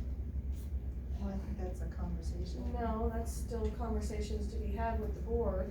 We're still gathering information. But while all the vendors were here, I went ahead and took them to the site so they could see it and get a visual. So I don't know that we can answer that question. I mean, Why don't we just put unknown? It's unknown and. Because on the bid, it was a potential add-on, it was not something they necessarily needed to include, so Yes. if you want, if the board wants me to give that information as to unknown at this time, I can do I that. would say unknown, and then Okay. we have this You other say that. one-off with, what, Diane? I said, go ahead and say Say that, Okay. you're okay with that? Okay. But then we have that other one-off with the secondary roads, they have a separate little office and one little bathroom. Mhm. That wasn't on the RFP, but again, we just verbally talked about it with all the vendors there, with the roads people, to familiarize them. Are we sure it was not? Cause Mike is the one that provided me all the data for secondary road. It was understood by everybody there that it wasn't, but they're like, it'd be very minimal, and it didn't sound like it would require the same level of cleaning. Okay, cause it's not used that much. Yeah, so I advise them to just stick with what's in the RFP, but be aware of these potential adds later, Okay. so they could gather the data if Okay. necessary. Okay. So the next one is and this is, for you, Michelle, can the county provide historical invoicing amounts or annual expenditure data for consumables currently being purchased for the 3 buildings? So that would be right along the lines with what you asked Chip as far as that goes, and, it's a yes and no answer. Yes, I can pull up, you know, building and grounds, but the way they did, The way they did it, it's hard to kind of. it's hard to like, you know, Okay. one case of toilet paper, you know, again, We don't know where it we're all went. changing the way we report on our general ledger. Okay, That became effective. so in the future, we might be able to. do Yes, in the that, but right future, now, we can't. absolutely, Okay. absolutely, Okay, all right, so I'll cause that's just a good put- way to budget. Correct. Well, do we know what line items that they hit? I mean, how many line items are we talking about on the budget? Can we just? Hundreds of pages in buildings and grounds, and it just says supplies. Yeah, so we don't. And I'm know- not I honestly do not have the capacity to pull claims, Right. to No. look at, No, I know. okay?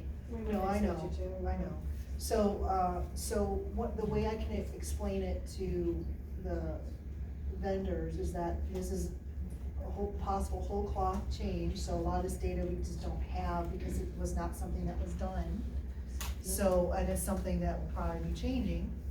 but we can't provide that data. If the board is okay with me saying it, telling them that, that's what I'll tell them. I don't know if it'll affect the RFP or not, so I'll just put no, we cannot provide an estimated I usage. think that's the best answer. Yeah. Okay, and then can the county provide digital floor plans? So my first gut was no, and the reason why is for security reasons. Could we potentially do a drawing, like a rough drawing, but I don't think that will assist them. You can look at the old architectural plans, I think they Well, show each room. I did You shared those. get plans from OPN. Yeah. They're old, but they give you a good idea of what's where. But I just paused because I don't know if that's something we wanna just get out there. I would be comfortable giving it to the person winning the bid, cause they're gonna sign us, security, a contract with security language, but it's entirely up to the board what you wanna do. It's on there, I didn't know how you wanted to handle it. Now, I will say, in the state RFP, when they did theirs for their custodial services for the Capitol building, they did have a rough schematic of the Capitol building. Now, do I know whether or not they included all rooms in there for security reasons? That I do not know. If we are able to give them access to the second and third floor so they can visually see it, then I'd be okay with not providing it. If we're not going to give them access, then I think we have to give them something. Okay. Does that sound like a fair approach, Diane? to you? Well, I'm totally opposed to outsourcing we know that. custodial work, so you're gonna do what you're gonna do. Well, Totally opposed to it. I'm You're outsourcing jobs to other areas, why would you We're wanna exploring, not keep jobs local? we're exploring options for reducing taxes, exactly what I was elected to do. Good, let's go, let's move So, on. okay, if I may, I'm kind of on the fence here, so that's why I want your opinion on this, Diane. I just Maybe gave you it can to you, sway her, but Diane. you've got your opinion, excuse me? Maybe you can sway her, Diane. She said she's on the fence. No, part of me doesn't wanna provide it from a security standpoint. Part of me, to your point, was if they're not able to do a walkthrough of the second and third floors, it's fair to give them a schematic. So I'm still leaning towards a no. I'm just, Okay, then don't provide it. okay, If your gut says no, don't do it. okay. So I will talk to them. I'll contact the vendors and let them know the consensus of the board and see if they can, If they want another trip. if they want another trip. Which kinda stinks for them, but It maybe if does. we hit a different day, it's, Well, we're gonna have to hit it quickly, yeah. so I'll reach out to them. And I can help with that if they need help with the coordinating. Coordinating that, okay, so, the other thing, those are remaining questions for the custodial RFP. I also sent you the answers that were sent to y'all, so the board has them. The other one is the HR RFP. Michelle, you were the designated contact for that, so did you get any questions on that we need to answer? I just wanna be really clear. I don't know what part of I'm not gonna participate you guys didn't understand at that meeting. So you put my name on an RFP without my permission, and in my mind, when you should have recused yourself from anything to do with the auditor's office. I understand. And that is the last thing I'm going to say about this. Okay, so in the future, I guess RFPs will be coming to the board for questions. Cause we need to be able, when the board gives direction, we need to be able to put forth the will of the board as. But you also need to respect other elected officials' positions on things. I understand You're not that. my boss. I understand that, but that does not discount the fact that as under Iowa Code 331.301, the board makes the decisions on the county, not the auditor. So when we make a decision, we have to rely on the elected officials to implement that request and the decision of the board, because that is the decision of the county. So if you choose not to do that, you are free to do that. We are okay, as a board, if we do future RFPs, to have it come to one of us, be the designee. So if that's what you want, we can certainly do that, to make sure. You did not involve me in any way before you made the decision to do this. And that's what I have issue with. Okay. You did not talk to me about it. You waited until I was gone. And I don't wanna, that's my point. Okay, If you're not so- gonna respect me by including me in the decision-making and the other elected officials about a very, very huge decision, then you can put words in my mouth all you want. But you did not involve me in that decision at all. Your opinion has been noted. Thank you, Michelle. and I don't wanna talk about it. So, going forward, if we do RFPs, one of us will have to be the designee for the vendors for questions. I don't think it's efficient for all three of us to do that, so, do you know, did you get any questions on it? I don't participate, I'm not gonna So you're not even gonna participate. share that? Nope. So you got inquiries and you just wanna ignore them? I said it was not my RFP. My name was put on something that shouldn't have been. Okay. End of So discussion. what we'll have to do then is we'll, have to wait to the conclusion of the RFP, see if anybody reaches out to us, for that. And so if you get bids in the mail, you're just gonna throw them out, Michelle? I received nothing. You haven't received anything? Nothing. Okay. So if you receive anything, will you forward it on to the board? So we can contact the vendors? She's already said she's not gonna respond, so. Well, I don't wanna assume that she's gonna throw them out. I'd like to know, if you receive a bid from a vendor, do you intend to pass it on to the board as our responsibility, or are you gonna throw it out? I will let you know tomorrow. Okay. So, we'll make a decision on that. We may have to redo the RFP. Might have to redo it. That is unfortunate.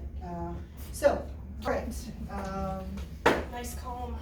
let me move on to the, next item on the agenda is the fiscal 23, fiscal 24 audit, as well as the fiscal 27 budget.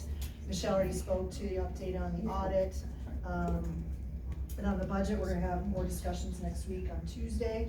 Yep, you should be able to look through all of that, and hopefully I'll be able to talk to Solutions about how to prepare a preliminary budget that looks like either what's gonna be by fund, so you can actually look at the bottom line, Okay. revenue versus expenses. Right. But you also have a complete and full detail by department. So, and I didn't look, and I apologize that you sent it, I didn't I look closely. just sent Is it right before the meeting. Yeah, so is it by department fund, or is it by department function?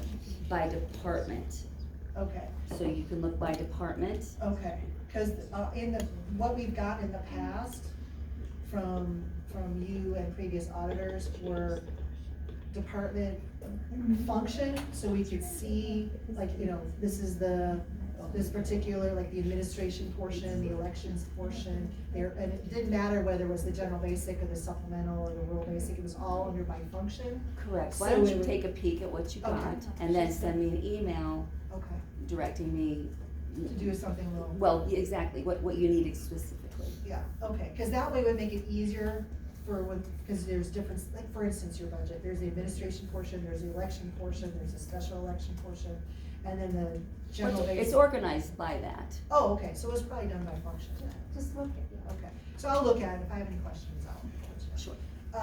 So the reason why this is on there as a standing is so in case we have any questions, we wanna talk about it, I want us to be able to do that, cause it's on the agenda. So, do you guys have any questions, or do we wanna wait till Tuesday? Are we gonna fit the rest of the budget meetings in to Tuesday, or are we gonna need additional meetings on the calendar? We're gonna probably need additional meetings on the calendar. Should we discuss that now, or? I'll play it by your Tuesday and then you'll know where you stand. Really difficult to get this scheduled via email, Diane. So let's pick some days. Some people don't respond, or some people are inflexible, so it'd be great if we could do that now and at least reserve some time. Let's pick some days.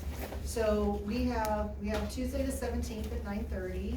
We have a couple things on there, in addition to budgets. To Michelle's point, where you don't wanna put anything more on there because that's gonna be a long day. So, so what other days work for you guys? We can do Monday, we can do Thursday. Well, actually, we should probably not do Monday. How about Thursday, the 19th, or Friday, the 20th? I can do Wednesday, the 18th, but I have a development group board meeting, at noon, so it'd have to be after 12 noon or before 12 noon. I can do Wednesday, I have a landfill meeting at 1 or 11, I can do it before or after. So. Friday's the best day for me. Friday's the best day for you, morning or afternoon? I can make either work. How about you, Diane? How's Friday's good for you? Which one? Fine, Morning or afternoon? whatever you guys say. What works best for you? Morning would be best. Okay. What time? Do we wanna say 9? 9? So people can start their day before. Michelle, would 9 AM on the 20th work for you? And your Yes, staff? I just don't wanna do more than 2 meetings a week. Understood. So budget's on the 20th, 9 o'clock. 9 o'clock. And that is gonna be probably a work session unless something else pops and we have to do a resolution. So for now, it'll just be a work session, Michelle, for us to kind of work through stuff. And then we should know more by then if we need to schedule, what we need to schedule going forward. Right, and maybe we might have a finalization on the union. That's what I was kind of Agreement. waiting for. Yeah, because I think other than that, we'll have to, I wanna get some final numbers, cause then we're gonna have to make some decisions, on stuff, and hopefully we'll have final numbers from our, benefits, medical, too. Yeah. By then. So could we possibly, because we have a 24th meeting, a regular BOS in the morning, would it be possible, I don't know, Jess, what your schedule's like, could we do, something after that Like another to clump budget? it together? Yes, and I appreciate you saying that so I can get that blocked off on my calendar. March 24th, but then we, at 6 o'clock, you have an assessors meeting on the 24th we do at 6, have- then you have that. Well, we've had long days before. Well, I'd rather I guess, back you it in know, myself. maybe, I'm okay maybe, with the whole day, whatever you say. well, even if it's just an hour and a half, okay, we don't have to make it a marathon, we could Well, just we set could- a stop loss and So you have your 1 regular to 3, meeting, 9 to just so we 3. have some 1 cushion. to 3. Oh. You said an hour and a half, but if. Yeah, so my question is, do you wanna do it right after the regular BOS Sure. meeting, so you don't have to go, leave and come back? Yes, Like That'd be right fine. after, like go through lunch? I don't know. Bring snacks. Yep, bring the granola bar. Okay, Okay. alright, we'll do right after, so we're gonna do a budget meeting right after the regular it'll be a meeting on work the session. 24th. All right. So maybe estimate, do you wanna do an estimated time, like 11:30? Yep. Yeah, So we To have. 1 PM. got Okay. it. So we have Friday, March 20th at 9 AM, and Tuesday, March 24th at 11:30. Cause I hope I can sway you guys to not take the final budget all the way out to April, the last week in Oh, April. we've tried very hard not to do that. I understand, but I'm just trying to hopefully. I don't wanna either, but, you know, we need to be mindful of the notice period Sure, and getting that. right. So the 24th at 11:30 is the budget meeting. Yes. Sorry, it was hard to follow. Union Sure. negotiations, did you, We don't Well, have another date on it. nothing? No, No. we're hoping we get the union approval of Got what it. was And then it's- negotiated. Yeah. And then it's, then we'll decide from there. 24th at 09:30 is your regular meeting, 11:30 is budgets, and then 6 PM is assessors. Okay, thank you. So, all right, and then a question I have for you is, you said you got contacted from vendors on, was it the custodial RFP or was it the HR? Yeah. Was it custodial, was it one of the vendors that Yes, was on site? yeah, Okay, the company out of Knoxville. okay, so they got the answers to their questions on Friday. Okay, Or good. Thursday or Friday, I think it was Thursday or Friday, so I don't know when they contacted you. I'll just reach out and make sure they got their questions. Yeah, if you could, that would Yeah. be great. Okay, all right, so, now we're on to new business. I didn't have anything for new business. Did anybody have anything for new business? Okay. The next one, the last one is the ordinance review and update is. He had sent an email that I thought he said he felt it was rather far off. Here it was.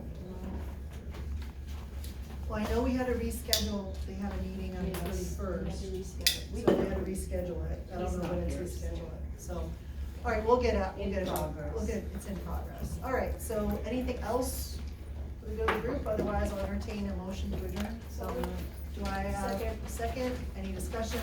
All in favor, please vote aye. We are adjourned at 7:54.